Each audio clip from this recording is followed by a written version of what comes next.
Hello दोस्तों, स्वागत है आपका हमारे चैनल में। आज से हम प्रैक्टिस सेट स्टार्ट कर रहे हैं यूपी टीजीटी के लिए। ये सारे प्रश्न पुराने क्वेश्चन पेपर से लिए गए हैं जो परीक्षा के पॉइंट ऑफ व्यू से बहुत ही महत्वपूर्ण साबित होंगे। अपनी तैयारी के साथ साथ इन क्वेश्चन पेपर्स को भी तैयार करना है। इसको लक्ष्य बनाते हुए हम लोग प्रैक्टिस सेट स्टार्ट कर रहे हैं। पहला प्रश्न है, टेराकोटा के लिए कौन सी जगह प्रसिद्ध है? तो टेराकोटा के लिए गोरखपुर प्रसिद्ध है। ऑप्शन नंबर ए सही होगा। ठीक है। और कागजी टेराकोटा के लिए अलवर प्रसिद्ध है। गोरखपुर के टेराकोटा को जीआई टैग भी मिला है। गोरखपुर के टेराकोटा को जीआई टैग मिला है। अगला प्रश्न है, आर एस बिष्ट किस कला विद्यालय के प्रधानाचार्य थे? आर एस बिष्ट किस कला विद्यालय के प्रधानाचार्य थे? तो ये लखनऊ कला विद्यालय, ऑप्शन बी सही होगा। तो लखनऊ कला विद्यालय के प्रधानाचार्य थे। 1968 ईस्वी में लखनऊ कला विद्यालय की ये प्रधानाचार्य बने थे और इनका जन्म 1928 ईस्वी में हुआ था गढ़वाल में। ये अभिव्यंजनावादी कलाकार थे। अगला प्रश्न है, वर्ली लोक चित्रकारी किस राज्य से संबंधित है? तो वर्ली लोक चित्रकारी जो है महाराष्ट्र से संबंधित है। ऑप्शन नंबर ए सही है। और उत्तर प्रदेश का जो लोक कला है वो चौकपूर्णा के नाम से जाना जाता है। चौकपूर्णा उत्तर प्रदेश का है। बिहार के अंदर मधुबनी लोक कला प्रसिद्ध है और गुजरात की साथिया लोक कला प्रसिद्ध है। अगला प्रश्न है, देविका रानी रोरिक को इनमें से कौन सा पुरस्कार प्राप्त हुआ है? देविका रानी रोरिक को इनमें से कौन सा पुरस्कार प्राप्त हुआ है? तो इनको दादा साहब फाल्के पुरस्कार प्राप्त हुआ था। ऑप्शन नंबर ए सही है। दादा साहब फाल्के पुरस्कार देविका रानी रोरिक को 1969 में प्राप्त हुआ था। ये प्रथम पुरस्कार प्राप्तकर्ता थी। दादा साहब फाल्के पुरस्कार प्रथम पुरस्कार प्राप्तकर्ता देविका रानी रोरिक थे। ऑप्शन नंबर ए सही होगा। अगला प्रश्न है, दादा साहब फाल्के ने पहली फीचर फिल्म राजा हरिश्चंद्र कब बनाई थी? दादा साहब फाल्के ने पहली फीचर फिल्म राजा हरिश्चंद्र कब बनाई थी? तो 1913 ईस्वी में इन्होंने राजा हरिश्चंद्र नामक फिल्म बनाई थी जो कि एक साइलेंट फिल्म थी। अगला प्रश्न है, किस शहर को पीतल नगरी कहते हैं? तो पीतल नगरी किसे कहते हैं? मुरादाबाद को। ऑप्शन नंबर बी सही होगा। आइए देखते हैं अगला प्रश्न, मृगनयनी का महल कहाँ स्थित है? मृगनयनी का महल कहाँ स्थित है? तो ग्वालियर में मृगनयनी का महल स्थित है। ऑप्शन नंबर ए सही होगा। अगला प्रश्न है, बीएनआरए की सांवरी नामक चित्र कहाँ सुरक्षित है? तो बीएनआरए की सांवरी जो है इलाहाबाद संग्रहालय में सुरक्षित है। ऑप्शन नंबर ए सही होगा। अगला प्रश्न है, भारत में पहली विज्ञापन एजेंसी कहाँ खुली? भारत में पहली विज्ञापन एजेंसी कोलकाता में खुली थी। ऑप्शन नंबर बी सही होगा। अगला प्रश्न है, कोलकाता में पहली छपाई मशीन कब लगाई गई? कोलकाता में पहली छपाई मशीन कब लगाई गई? तो 1780 ईस्वी में।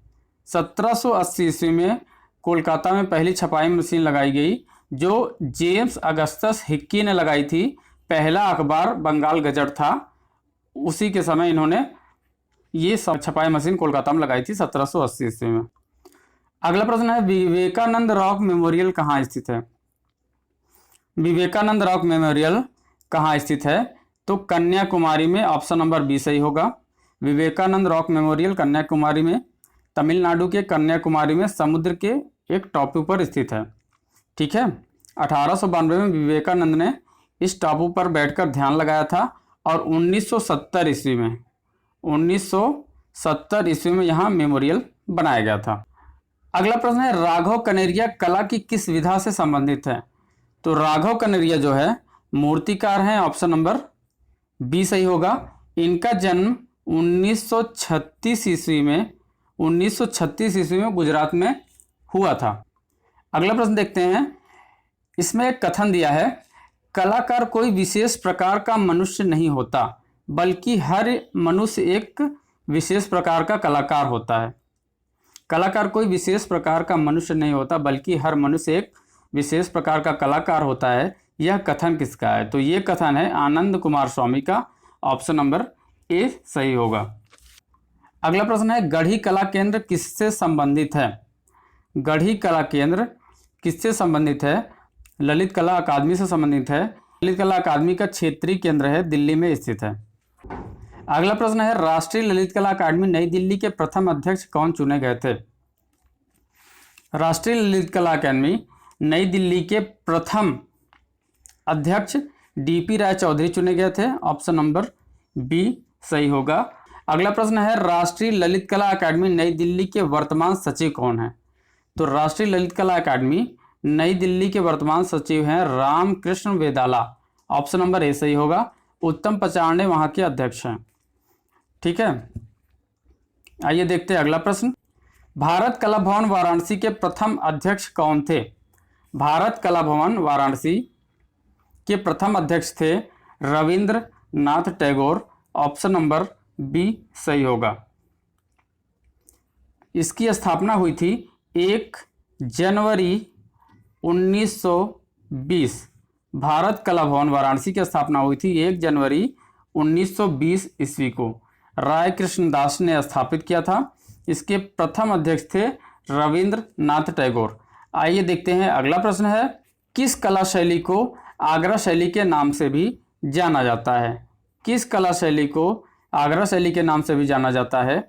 तो मुगल शैली को आगरा शैली के नाम से भी जानते हैं। ऑप्शन नंबर ए सही होगा। अगला प्रश्न है, एन.एस. बेंद्रे का जन्म कहाँ हुआ था? तो एन.एस. बेंद्रे यानी कि नारायण श्रीधर बेंद्रे का जन्म कहाँ हुआ था? इंदौर। ऑप्शन नंबर बी सही होगा।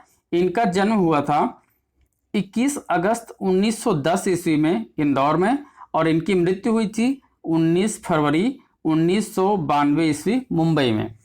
अगला प्रश्न है, शेरशाह सूरी के मकबरे की भूतल योजना कैसी थी? शेरशाह सूरी का जो मकबरा है उसका भूतल योजना अष्टभुजाकार था। ऑप्शन नंबर डी सही होगा। और ये कहाँ स्थित है? सासाराम बिहार में। शेरशाह सूरी का मकबरा सासाराम बिहार में स्थित है और इसकी भूतल योजना अष्टभुजाकार थी। अगला प्रश्न है, दाखिल दरवाजा कहाँ स्थित है? तो दाखिल दरवाजा कहाँ स्थित है? गौर यानी कि पश्चिम बंगाल के अंदर गौर नामक एक स्थान है, वहां पर दाखिल दरवाजा स्थित है। अगला प्रश्न है, नहर-ए-बहिश्त का निर्माण किसने करवाया था? नहर-ए-बहिश्त का निर्माण किसने करवाया था? शाहजहां ने करवाया था। कहाँ स्थित है? दिल्ली के लाल किले के अंदर नहर-ए-बहिश्त का निर्माण हुआ था, जो कि यमुना जी का पानी उसके द्वारा किले के अंदर पहुंचाया जाता था। आइए देखते हैं अगला प्रश्न। अगला प्रश्न है, दिल्ली में हजार सितून का निर्माण किसने करवाया था? दिल्ली में हजार सितून यानी 1000 स्तंभों वाला महल का निर्माण किसने करवाया था? तो इसका निर्माण अलाउद्दीन खिलजी ने करवाया था। ऑप्शन नंबर सी सही होगा। ताजमहल का मुख्य वास्तुकार कौन था? तो ताजमहल का जो मुख्य वास्तुकार था Ustad Ahmad Lahauri. Option number D सही होगा। ताजमहल का मुख्य वास्तुकार उस्ताद अहमद लाहौरी था। ताजमहल का निर्माण शाहजहां ने करवाया था।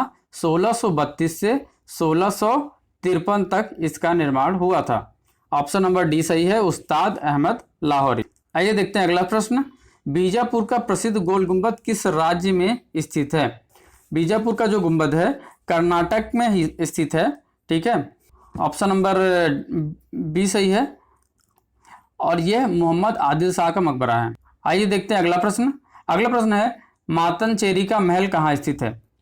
तो मातनचेरी का महल कोच्चि में स्थित है। ऑप्शन नंबर बी सही है, केरला के कोच्चि में स्थित है। 1545 ईस्वी में ये बना था। मत्तनचेरी का महल केरला के कोच्चि में स्थित है। अगला प्रश्न है, विमल शाही मंदिर कहाँ स्थित है? तो विमल शाही मंदिर जो है माउंट आबू में स्थित है। ऑप्शन नंबर ए सही है, विमल शाही मंदिर माउंट आबू में स्थित है। प्रथम जैन तीर्थंकर आदिनाथ को समर्पित है। ये विमल शाही मंदिर प्रथम जैन तीर्थंकर आदिनाथ को समर्पित है। विमल शाह जो है गुजरात के सोलंकी शासकों के मंत्री थे। 1031 ईस्वी में इसका निर्माण करवाया गया था। आइए देखते हैं अगला प्रश्न। परशुरामेश्वर मंदिर कहाँ स्थित है? परशुरामेश्वर मंदिर कहाँ स्थित है? तो ये उड़ीसा के भुवनेश्वर में स्थित है। उड़ीसा। ऑप्शन नंबर बी सही होगा। यह मंदिर भगवान शिव को समर्पित है। आइए देखते हैं अगला प्रश्न। जहांगीर एक मुल्ला को उपदेश देते हुए नामक चित्र किस कलाकार द्वारा निर्मित है? तो तो इसका नंबर ऑप्शन नंबर ए सही है, विचित्र द्वारा निर्मित है। ये क्वेश्चन आप सबके लिए है, इसका आंसर आपको कमेंट बॉक्स में ज़रूर बताना है। भारतीय कला का स्वर्णकाल किसे कहते हैं? भारतीय कला का स्वर्णकाल किसे कहते हैं, इसका आंसर आपको कमेंट बॉक्स में देना है। आज के लिए इतना ही, मिलते हैं अगले प्रैक्टिस सेट में। आप लोग खूब जम के तैयारी करो ताकि अगला सिलेक्शन आपको ज़रूर मिले। धन्यवाद।